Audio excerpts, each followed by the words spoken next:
Thanks very much. And there's a lot of fantastic presentations going on. I really appreciate taking the time to come listen to this one. Our business, and Pat and I, our background is in architecture and quite an extensive experience in the industry. But for the last 5 years, what we've been doing is helping companies and individuals and businesses to implement BIM. And I suppose we want to speak out of that experience and with just sort of give a few points to maybe provoke and challenge the industry, but also to encourage people and excite people about what might potentially be the future of our industry. And so I want to start with trying to convince you that we see that information is really at the heart of the construction sector.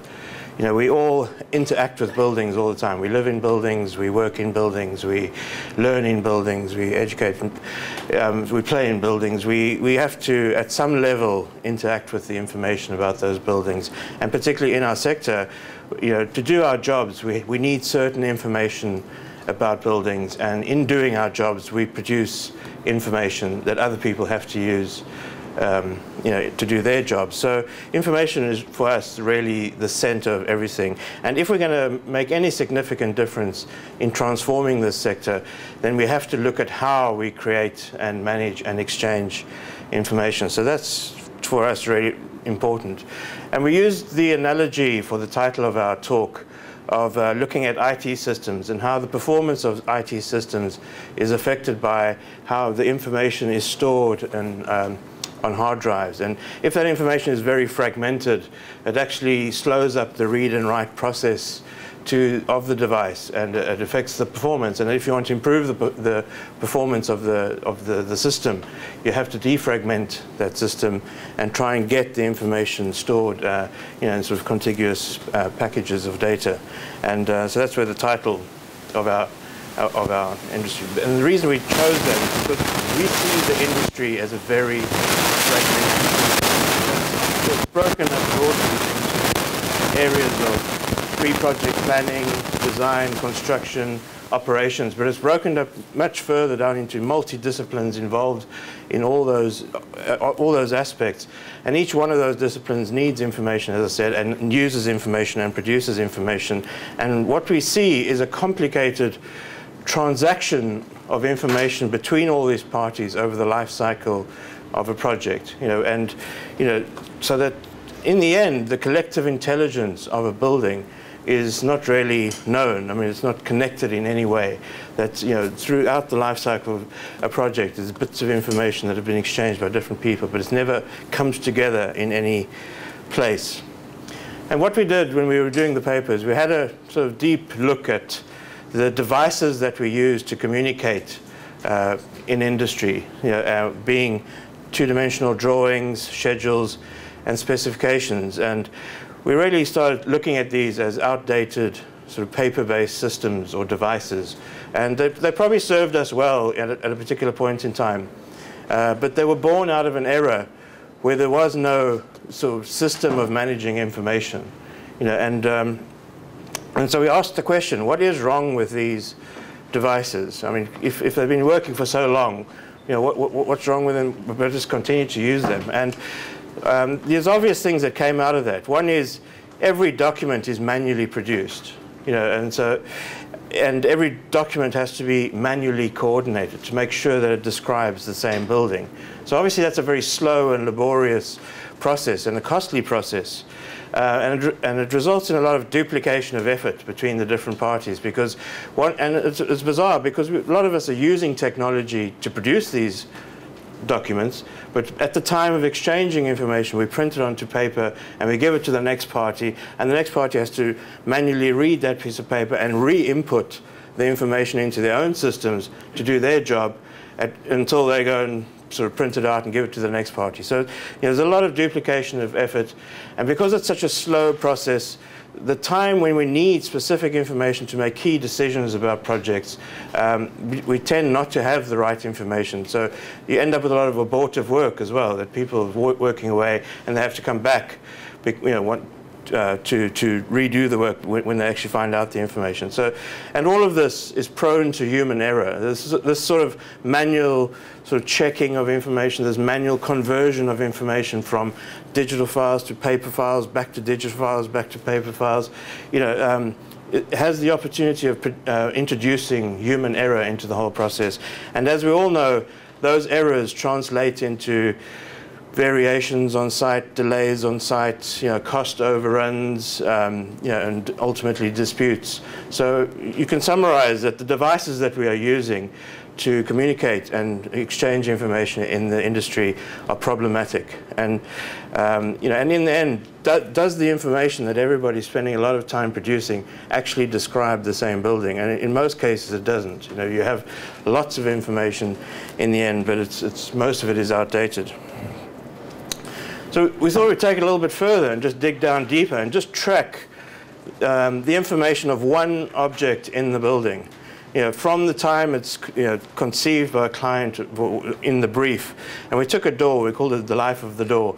And how many times that information is being recreated. So the client might create information about that door, expressing their personal preference of what it might be, and embed it into brief requirements, and that's picked up by designers who then sort of impose their own design preference and legislative requirements, and through a series of design iterations, they're continually reproducing the information about this door into planning documentation, into building control documentation, ultimately into detail information and specification and tender documentation, which is then sort of picked up by quantity surveyors who then recreate the information again into quantity takeoffs and cost bills of materials or bills of quantities. That's passed on to contractors who pick up the information off paper, reproduce it again through work scheduling or even value engineering exercises, submittals and approvals. The information then transfers to the manufacturer, who has to produce information for the fabrication of this object, for the delivery scheduling, the supply, ultimately installation certificates and data sheets. And all of that is ultimately transferred to the facilities manager, who then picks up the information and has to maintain it for the life of the building. And so you can see, as you track through the process, how many times information is being recreated over and over again, and with each iteration of creation of information in this sort of paper-based system, there's people are introducing errors and changing things, so that at the end, does the client actually get what they looked for in the beginning? And you'd have to question that. And where does this information all end up? And unfortunately, in many cases, this is where it ends up. It ends up in a what they call an O&M manual or safety file, boxes of paper, drawings, and documents, and product brochures that end up in a storeroom. And it might be neat in the beginning, but as people start to interact with that information, they take bits out of it, they forget to put it back. The box gets moved if it doesn't get put back on the shelf, and you end up with this mess. And so the valuable information that the client has paid for, it very quickly becomes redundant and out of date. And if you think about it, the client as an owner has paid for that information over and over again. They've paid for it at the pre-project design planning stage. They've paid for it again at design stage. They've paid for the information again at construction stage, and they pay for it again as they pay facilities managers to manage the information for them. So it is a very wasteful and problematic process, and you have to, any reasonable person looking at this has to ask the question, there must be a better way in this day and age to work with information about buildings. And that's where we got to the point of, as we see the vision of BIM, that we might get to a stage one day that a building could be described by one database of information. I know it's a tall vision, but that during the life cycle of a project, the participants in a project would be able to feed information into that database as required through their job, and draw out information that they need to do their job from this database, and that the database would develop over time throughout the life cycle of the project, and be able to be managed for the life of the project. And why can't we have a building described by one database of information? And that's just a kind of a challenge out there, a vision for the industry. And the next step we took was to say, well, if we're going to look at databases, let's step out of construction for a while and just see how good databases work. And because the way people are interacting with information today is completely different. I mean, you don't want to spend your Saturday morning in the travel agents if you want to book a flight from Dublin to London, while they print out a schedule of all the flights that fly from Dublin to London and go through it with a highlighting pen looking for an appropriate flight. You want to go onto a website, you want to input your departure point, your arrivals point, the day you want to fly. You want to push a button. You want the computer to go and find out for you what your options are. You want to pick an option, input your name, book your flight. And that's what people want out of information nowadays. And you want to get your seat on that plane immediately. And so I suppose we were trying to look at some clues in that, how we might, in the future, think about how people would interact with building information. And I suppose some of the key points that came out of an analysis of that is, one is we need to get as close as we can to there being one source of truth. There's one flight schedule that for planes that are flying from Dublin to London. Somebody's responsible for maintaining that, and other people are just accessing that information. In order for that to happen, you have to have live access to the information. And I think mobile computing, cloud computing is all contributing to the possibility that we can, that anybody could access building information, just in the way you access flight information. The third thing we thought is it would have to be inclusive. It would have to allow anybody who's participating on the project to contribute to the development of that information and be able to extract information as they need it, and for the maintaining of the information. So, whether you're the facilities manager or you're just the person who's come to change the light bulb, you should be able to input, in a simple way that you've now changed the light bulb and it will survive for another 1,500 hours or whatever. So it's, it's an inclusive involvement of everybody who's going to interact with the buildings.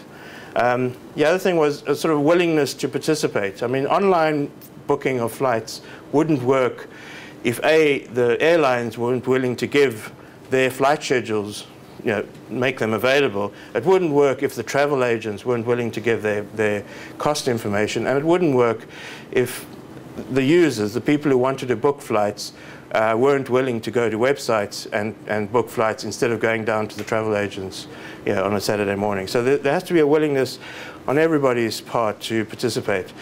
The next part was there has to be an agreed structure. If you're going to book a flight from Dublin to London and you want to compare the flights from 5 airlines, everybody has to call, the code for the Dublin airport has to be DUB in everybody's database, and the code for London Heathrow has to be LHR in everybody's database.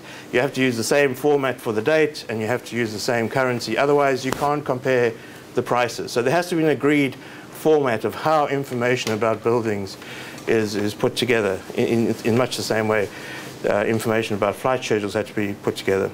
The next thing is there has to be secure access. You can't inadvertently have somebody who doesn't know what they're doing, who wants to go book a flight, accidentally changing the flight plan of Delta Airlines or whatever. There has to be a secure access to that information, just to the bits of the information that you need, and there has to be audited control. That if anything does go wrong, which things tend to do, is that you can go back through the process and see who made the change or the input to the information database. And lastly, there has to be ease of use. Building owners, building occupants are not going to learn some complicated software package like Revit or Bentley or ArchiCAD just to be able to work in a building and to record that the light bulb has changed today. There has to be some sort of simple mechanism for people to access the information through a web interface to the level that they need to be able to do that. And so we really want to, in the future, think about data through the whole life cycle and how everybody might interact with that information. Because we all know that there's massive challenges in the construction industry. There's economic challenges. Buildings cost too much to build, they cost too much to operate, and there's enormous cost to the environment in performance. Buildings are responsible for over 40% of the CO2 emissions. There's quality issues in buildings in trying to get a quality product. We're spending more time in sort of adversarial administration of the building process than we are in actually developing the quality of construction, and there's procurement issues. And if we're going to tackle those issues, we really have to dig down to the how. How do we create information? How do we manage information? And how do we exchange information? And so our challenge in this paper was to the industry to defrag the system the way you would defrag an IT system to improve the performance, that we would begin to work in more collaborative and integrated ways, that we would begin to use and leverage digital technologies and information, and that we would apply lean practices and methodologies and focus throughout the process on developing and in one digital database that describes one building. And I like this quote just to end off, is that we're not going to solve these problems, as Einstein said, with the same sort of thinking that we used to create these problems. So we really need to rethink the way we do things as the industry. So thank you.